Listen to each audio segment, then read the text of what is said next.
And then in talking about what crystallized the third, we must also commend our leader, Mr. Sowore, for the role he played.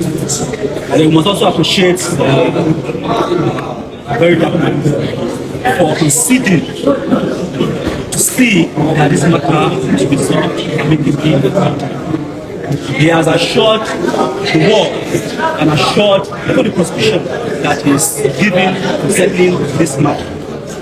The fact cannot be denied that very dark man was suspended as far as this matter is concerned. And the way and manner that our friend now, Blord, went about this issue was most unfortunate. You do not offend a man and tell the man to do this. As far as this matter is concerned, very dark man was offended. And as a man who is offended, the law abiding citizen of this country, he has the right to approach the police and the court system to take up a fight that has a criminal element. This matter, in all its ramifications, was criminal prosecution. And the matter was appropriately charged by the police and the court. But we don't want to dwell on what has happened and transpired in the past. We are not giving to resolving this matter.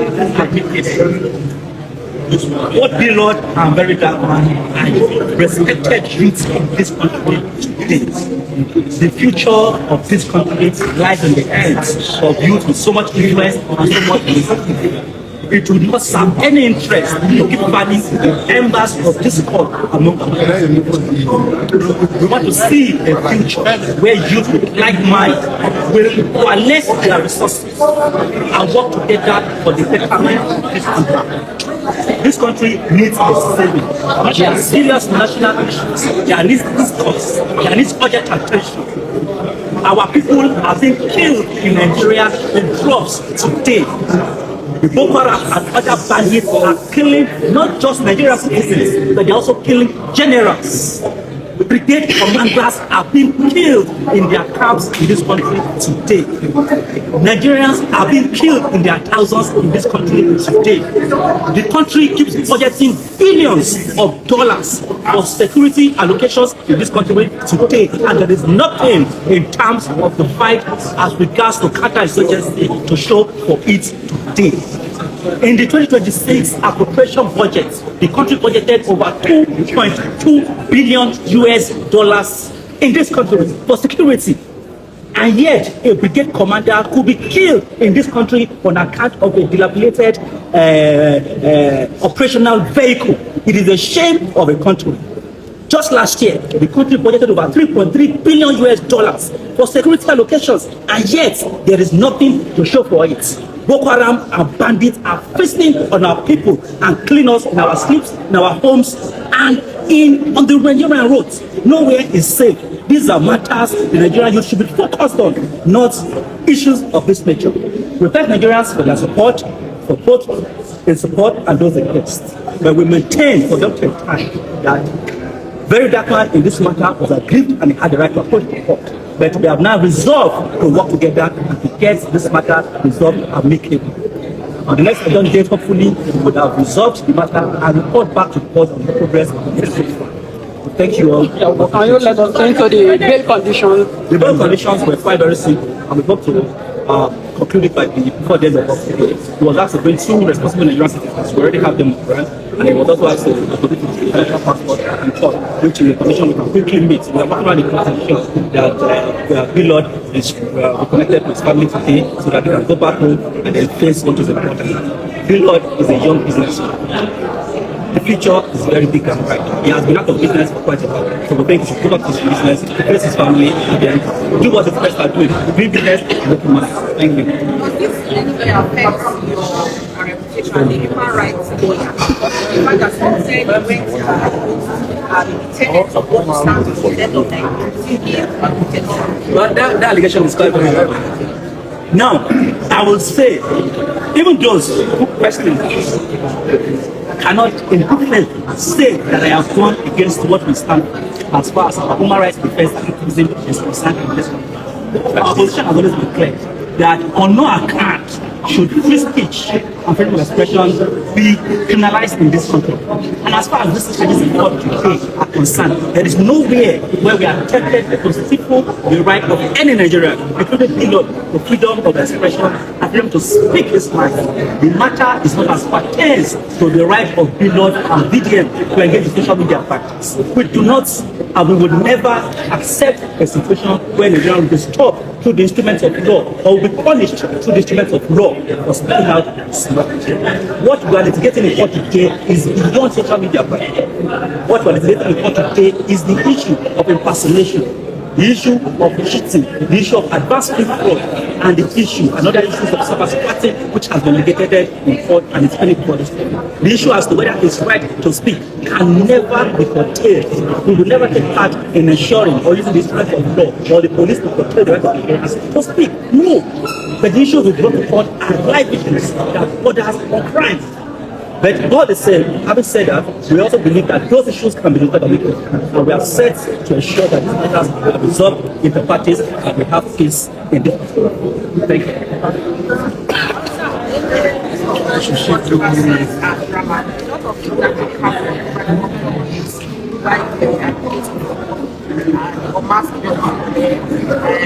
Some allegations, Charlie Boy has also come to what do you have to say about the fact that all your activities I've always told Nigerians that there is no battle, sports, that doesn't have consequences. Whether you are fighting government, fighting even people who are not in government, you must have consequences, and the consequences for me are always broad. Somebody who, when I fought in the US, was expelled twice. Was kind of who sustained lots of injuries. My face is disheveled, because of torture and police brutality. I've lost family members, businesses, I've lost my freedom. This was a lawyer who defended me when I was kept in this country for 5 years because we're against the very bloody, wicked and inhuman Buhari regime. So why would I bother? Somebody came out last week and said it was that to assassinate me. Why would that assassination of my character be? That one is small compared to what they like to do. They would like to take my life. So I can absorb that. I appreciate that I've been unmasked. From now on, I'll stop wearing masks. But the most important thing today is that, just like we started this, the conversation is about how my lawyer is not going to be involved, Marshal. We will disengage on the process that got us here. And he has explained to you that disengagement has commenced. And we're fine. It's not about, it's not a chance issue. I'm happy about that. Nobody told me about the fact that they want to settle. But he has said before all of you that disengagement is commenced now. What we wanted, and what I asked, is that for anybody in Nigeria, the law should not be used as an instrument of oppression. That's what I call lawfare. And now that we have agreed that this can be resolved, and has been resolved happily, Mr. Blord decided to get his bail today. He talked to his family, and he will be a free man to pursue either further litigation or a settlement. And the settlement is not something I will be involved in, so that you know. My role ends here. And my role ends whenever somebody who I judge or is adjudged to be undergoing oppression no longer suffer oppression. And I'll move on to my next issue, which all of you always know. And I know you want to ask questions, how do you want to fight? No, there are some people I can never fight.